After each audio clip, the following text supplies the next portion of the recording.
प्यारे प्रभु प्रेमियों, जय श्री राधे।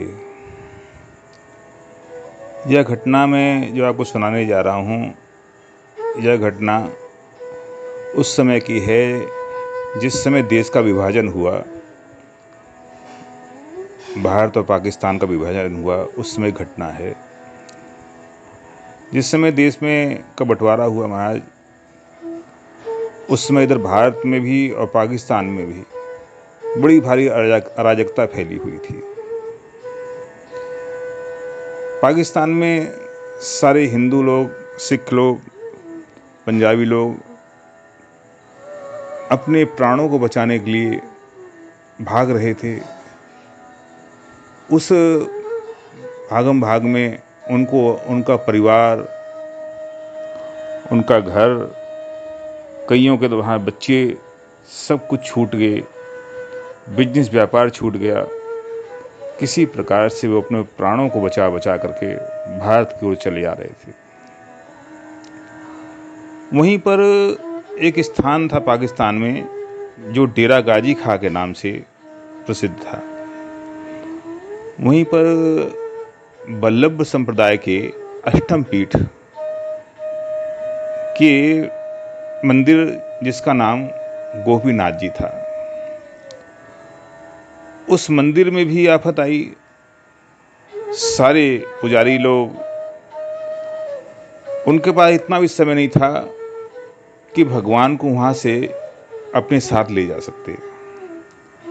यदि वहाँ पर कुछ क्षण और रुकते तो शायद वो सारे के सारे वहाँ मार दिए जाते। अतः अपने प्राणों को बचाने के लिए गोपीनाथ जी को अंतिम प्रणाम करके अब वे सारे पुजारी वहाँ से किसी प्रकार से भगवान को याद करते हुए, अश्रु विसर्जित करते हुए दिल्ली आए महाराज। और दिल्ली से सीधा वृंदावन आए। वृंदावन में बिहारी जी के सामने जो पुलिस चौकी है, उसके बगल में एक जो गली गई है, उसको थोड़ा आगे चलेंगे तो बाएं हाथ में एक और गली मुड़ती है। उसी गली में वहाँ पर पहले एक दाऊ जी का मंदिर था। उसी मंदिर में आकर के सारे पुजारी लोगों ने अपना डेरा जमाया, वहीं रहने लगे। परंतु उन्हें कुछ भी अच्छा नहीं लगता था। रात दिन प्रभु के वियोग में रोते रहते, दुखी रहते।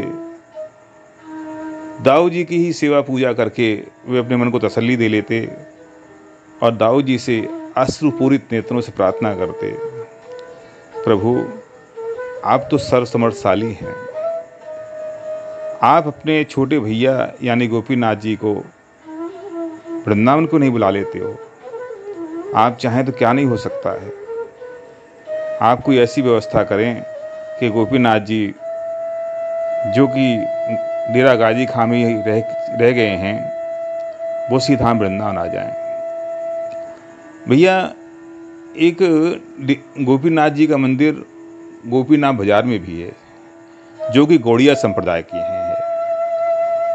परंतु यह गोपीनाथ जी जो हैं, जिनकी मैं आपको कथा सुना रहा हूँ, यह वल्लभ संप्रदाय के हैं।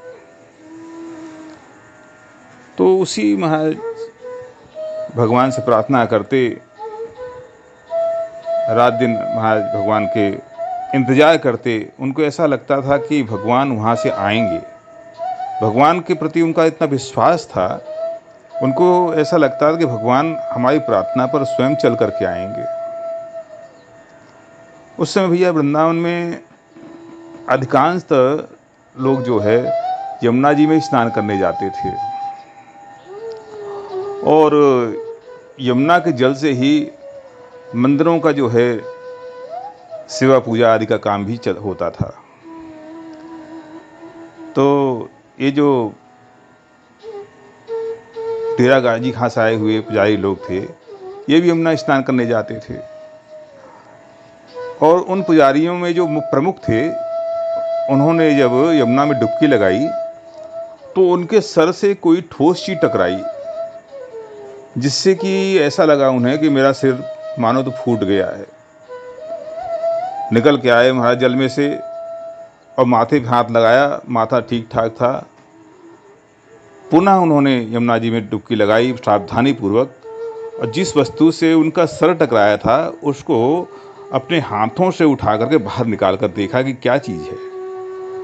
और जब महाराज उस वस्तु को बाहर निकाला तो सारे पुजारियों के महाराज साथ साथ वहाँ पे जितने भी लोग थे सब आश्चर्यचकित हो गए, क्योंकि वह कोई ऐसी वस्तु ऐसी वैसी चीज़ नहीं थी। वो जो वहाँ से निकले थे वो और कोई नहीं, डेरा गाजी खां के वही प्रतिमा थी जिनको कि वो पुजारी लोग वहाँ छोड़ आए थे। भैया पूरा जीवन निकल गया था पूजा करते करते, बचपन से ही अपने आराध्य की सेवा करते करते। भला उन पुजारी लोगों को अपने प्रभु को पहचानते देर कैसे लगती। सभी ने महाय उठा करके गोपीनाथ जी को अपने हृदय से लगा लिया और आंसुपूरित नेत्रों से दाऊ जी को धन्यवाद देने लगे। प्रभु आपने बड़ी कृपा की जो आपने अपने छोटे भैया को यहाँ बुला लिया। भगवान को लाए गोपीनाथ जी को, और उसी मंदिर में जहाँ पर गोविंददाऊ जी का था, जब गोविंददाऊ जी ने देखा कि गोपीनाथ जी यहाँ आ गए हैं तो वहाँ उनको अपने आप ही एक तरफ हो गए और अपने स्थान पर गोपीनाथ जी को विराजमान करने का वहाँ पर स्थान दे दिया। पहले तो यह मंदिर दाऊ जी के नाम से प्रसिद्ध था, लेकिन गोपीनाथ जी के आने से उस मंदिर का नाम हो गया गोपीनाथ जी का मंदिर, डेरा गाजी खां वाले। यह हमारा अष्टम पीठ है। भगवान के आ जाने से आनंद छा गया, और भारतवर्ष में जो भी डेरा गाजी खां के अनुयायी शिष्य लोग थे उनको जब मालूम पड़ा तो वह भी महादल बल के साथ में वहाँ आने लगे। बड़ा भारी उत्सव मनाया गया। अब भगवान की प्राण प्रतिष्ठा हुई। भैया देखो, यह पहला प्रमाण नहीं है, अनेकों प्रमाण हैं कि भगवान स्वयं चलते हैं, चल करके जाते हैं, आते हैं, कहीं कहीं भागते भी हैं भगवान। साक्षी गोपाल जी इसके प्रमाण हैं। बिहारी जी तो महाराज कितनी बार भक्तों के प्रार्थना पर, भक्तों के भाव में बह करके कितनी बार वृंदावन छोड़ छोड़ के गए हैं। और भी अनेकों प्रमाण हैं। तो महाराज इस मंदिर में एक बहुत ही मन को तसल्ली मिलती वहाँ जा कर के कि यह जो सामने हम जिनका दर्शन कर रहे हैं यह कोई पाषाण प्रतिमा नहीं है, यह विग्रह सजीव है, यह चलती है, बातें करती हैं, भोजन करती हैं और अपने भक्तों की मनोकामना पूर्ण करती है। भगवान वहाँ से यमुना जी के माध्यम से चल करके और श्री धाम वृंदावन में स्थापित हुए, वहाँ पर आए और वहाँ पर भक्तों को दर्शन दे रहे हैं। आप भी जब इस बार बिहारी जी दर्शन करने जाएं तो वहाँ पर बिहारी जी के सामने जो गली है उसमें जाएं तो वहाँ पर आपको भगवान के दर्शन, गोपीनाथ जी के दर्शन आपको प्राप्त होंगे और वहाँ पर आपको बहुत ही आनंद आएगा। आपकी श्रद्धा को वहाँ बल मिलेगा। तो आप इस बार जब दर्शन करने जाएं वहाँ पर तो अवश्य वहाँ दर्शन करने जाएं। इन्हीं शब्दों के साथ जय श्री राधे।